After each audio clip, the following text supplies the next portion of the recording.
Hey guys, Ray from Love You RV, and today I'm installing another product from Lippert.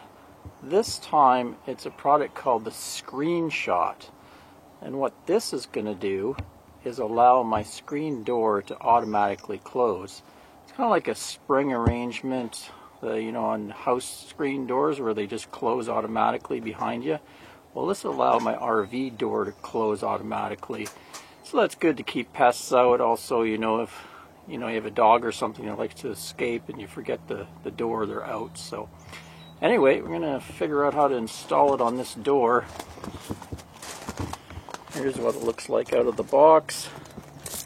A little tube like this fits between the screen door frame. When you order one of these, they come in several sizes, so you have to measure the inside of your door frame. I measured mine and it was just about 25.5, so they sent a 26-inch one for me. But yeah, it depends. You want to round up. If you're a little bit lower, you round up to the next highest number. But that is only on Lippert doors. It's designed for a Lippert door. You can kind of see here how it fits between the frame, and there's a couple screws to hold it in place. And then it has this that pulls out and attaches to the sill. Just give you a look at how it's built inside. You see, this pulls out like that. As the door opens, it extends, puts tension on the door, automatically comes back. Take that end off. Pull this in. You can see inside there's a big spring in there latched on this end. So overall, it's kind of a simple spring device, but it comes packaged in a nice little tube, so everything looks good on the door. And then they have this so it can squeeze between the door when it's closed. And then you mount it into the sill. You can use a rivet or a self-tapping screw. And then they also have some screws here to help hold it in place on the door and not slide down. Anyway, that's all well and good, but my door is a little different. I don't have a Lippert door. These are actually Screenshot, only works with right-handed LCI doors. While standing outside the unit, look at the door. The hinge is mounted on the right, so very specific. But I think I'm going to be able to make it work with my door. So let me show you what I'm faced with. So here's the door on the Cougar trailer, and you can see it's a Challenger door, not a Lippert door. And it's made quite differently than the Lippert door.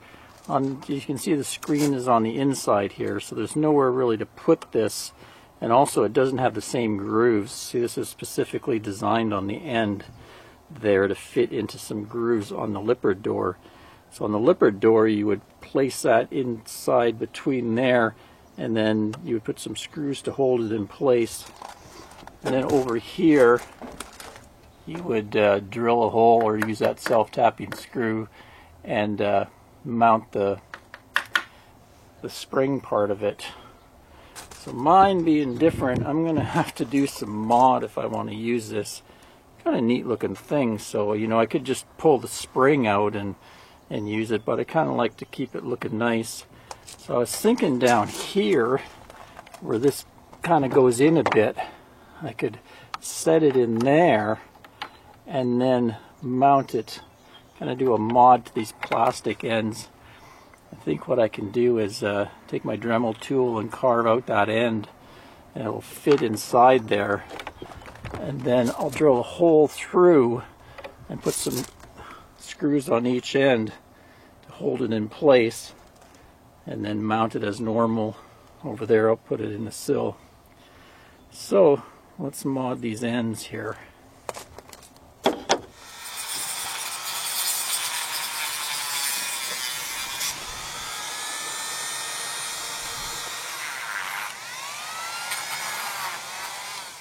So I was able to nick off that piece with a Dremel tool and just sand it down. Now it's going to fit really nice in this spot.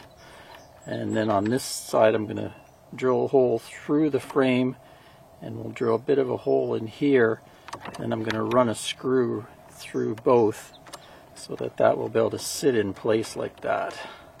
Kind of do the same thing as what it's meant to do with the Lippert door.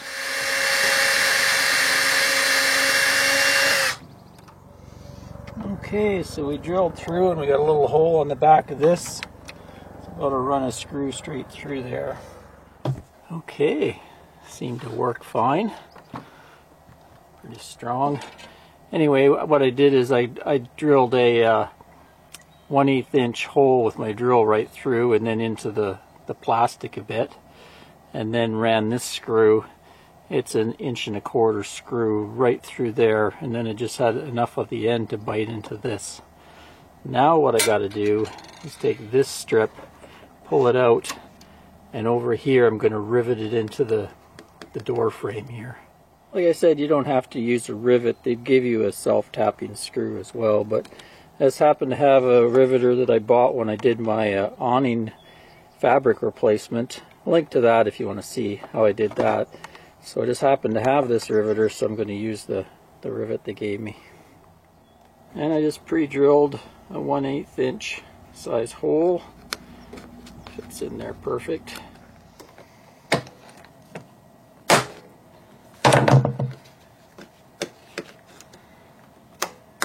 There we go. Seemed to do the trick. Okay, give her a test.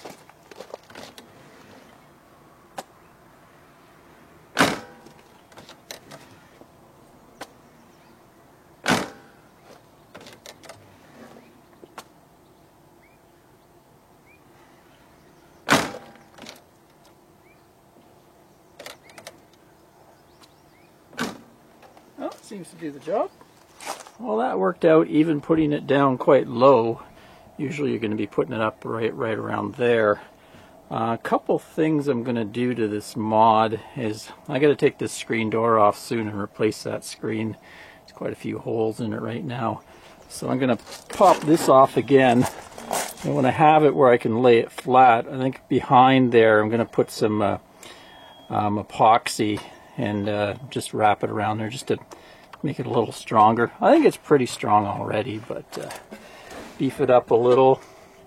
And then on this corner, I'm a little worried because you see how there's kind of it's not sharp, but there is an edge, and that thing rides along there. So I've just put in a little bit of roof tape right now to protect it, but maybe I'll get some kind of a really slippery plastic shim I can put behind there.